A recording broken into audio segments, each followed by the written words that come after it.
Hi. What's up? Hi. It's D-Minus Chats. Hi. New Jersey's hand-clapping, knee-slapping, sing-along party of a time. Sure is. I'm Greg. I'm Brian. And what was her name? D-Minus Chats. D-Minus Chats. D-Minus Chats. What did you listen to today? I listened to Flat Lonesome. Fuck is that? Flat Lonesome. Lonesome and Jetsam? Is no, Okay. not them. Flat Lonesome is a modern bluegrass band. Yeah, band. Nice. Yeah. Was there bluegrass guitar? Yes, Nice. they are totally bluegrass from West Virginia, and they are very modern, but they sing about like the Dust Bowl and stuff like that. So it's really very interesting, and they sound great. And Flat Lonesome 2 is the name of their second album, and I was Cool. listening to that. And you? I was listening to Songs About Jane by Maroon 5. Nice, It's an excellent. awesome album, and it's before they moved like Jagger.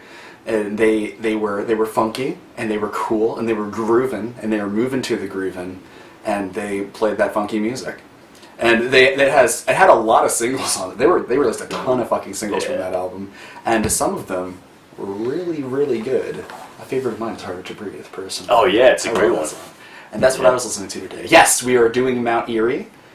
The album is Sauna, and Mount Eerie is, don't know where they're from. Washington State. Thank you. Yes. I did not know that. It's by a dude named Phil, and he was an indie rock musician, and he used to be under the moniker The Microphones, and he released indie classics such as The Glow Part 2. And this current reincarnation of his group is known as Mount Eerie, and they have released interesting albums under the experimental indie genre name, title, moniker. And this is his latest one. And what did you think of it? Really cool. What's his name again? Phil Anselmo. Phil Anselmo? Phil Anselmo. Yeah. Okay. Good. Yes. Oh man, this is very indie, and our last video, the Decemberists, is also very indie, but that is great. It's highly orchestrated, wonderful music, and this is dabbling in lo-fi, Very much so. which is not something I know very much about. I don't know much about lo-fi, other than what it sounds like, and so think like noisy, drony lo-fi indie with very indie talk singing vocals and lyrics. Oof, that is a rough one. Do you want to talk about the lyrics now? No, we'll wait. We'll It's wait on the fine. lyrics. He saw a pumpkin. It was just a pumpkin. It was a that bright it. pumpkin. As bright as a pumpkin. He instrumentally, it was very interesting, I thought, from the first track, which was the title track, Sauna. It was about 10 minutes long, and it had just drones for minutes. Yeah. And it was very interesting, and there were sounds of saunas. And then the instrumentation, there was a lot of stuff that was layered on top of each other, that a lot of sounds sounded off-key deliberately, and Yeah. it was just a lot of stuff Definitely. to take in for an opening track that was 10 minutes. I thought I likened the first track to Sigur Rós. I thought it sounded like the title track because of the really hushed, quiet vocals that are near indistinguishable. Well, I mean, they're not in Icelandic, but they're also, you can understand them also. So I thought that was pretty similar, and I thought the soundscapes they had in that song were really pretty, and they did that a lot. They had really interesting soundscapes in a ton of their songs. I haven't likened that song to anything. Okay, what would you like it to? Nothing. You wouldn't. It doesn't sound like anything. Is it completely unique? Music in 2015, yes. Yes, It is. everything. It is completely unique. Wow. This was a tough one, because I wanted to respect this one, and I do. I really do. I really I want to, and I do. respect Yes. the sounds and the soundscapes and everything that went into it. But I mean, at the same time, the other part of me is saying, shut the fuck up, shut the fuck up, shut the fuck up, shut the fuck up.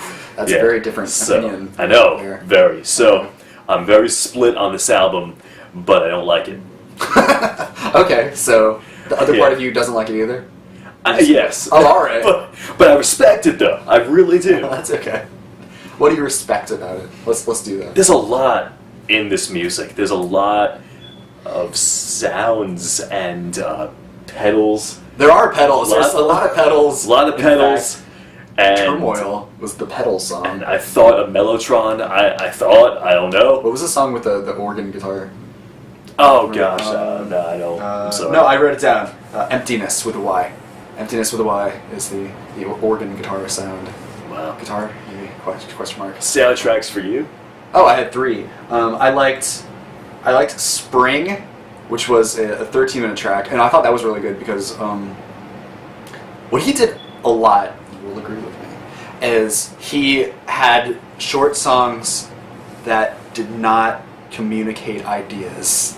He a lot of the tracks on this album were a minute or 2 or 3, and they just kind of were like, this is a sound, and he did that for about a minute, and then it just ended.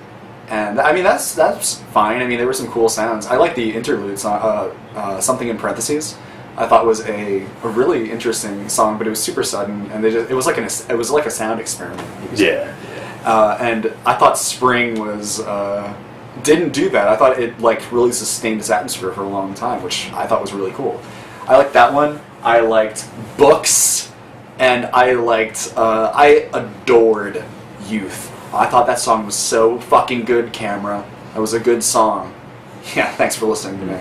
How about you? I like Youth a lot. Yeah. I liked fucking sexual crescendo. Oh, easy.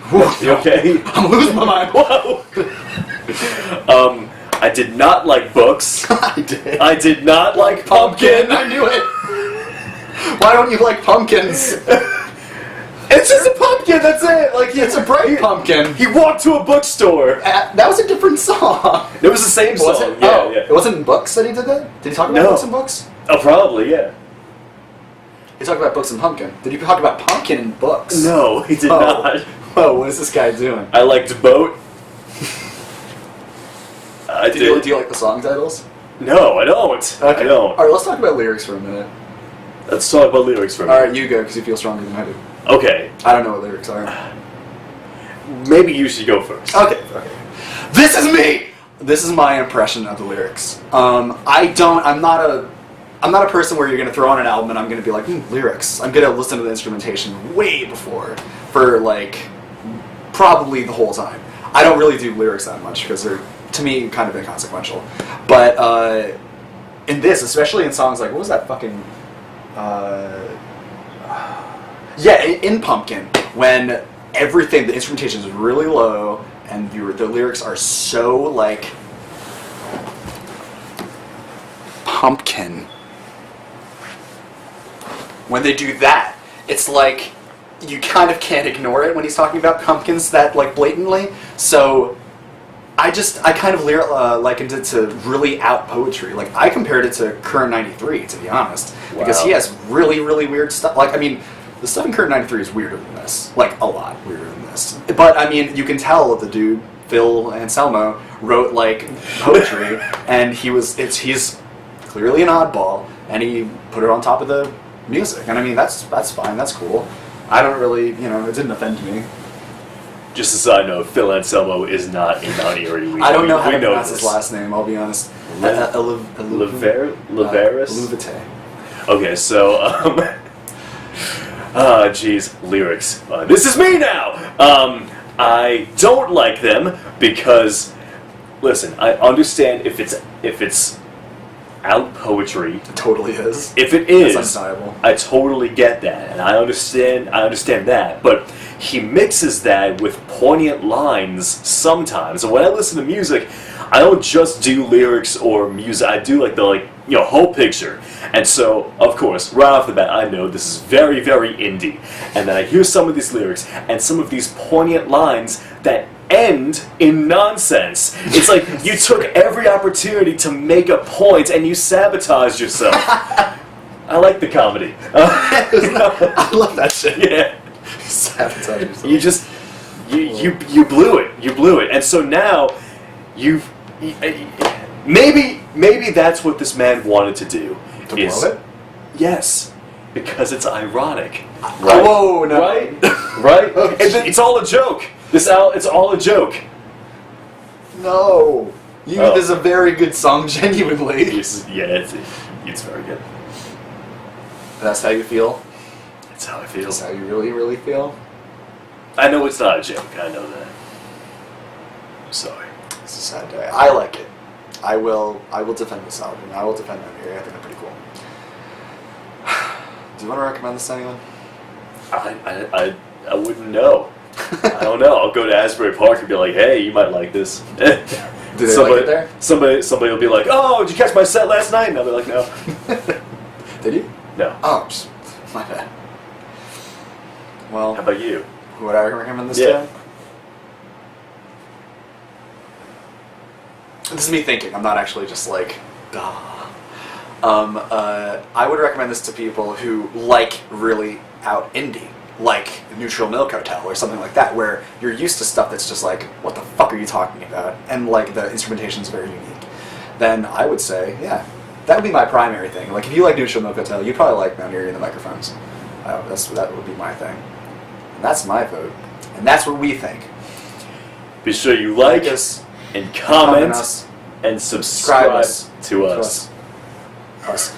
We are And follow us on Twitter. Follow us. Follow us on Twitter Follow us at D-chats. .com. No. That's D-chats.net.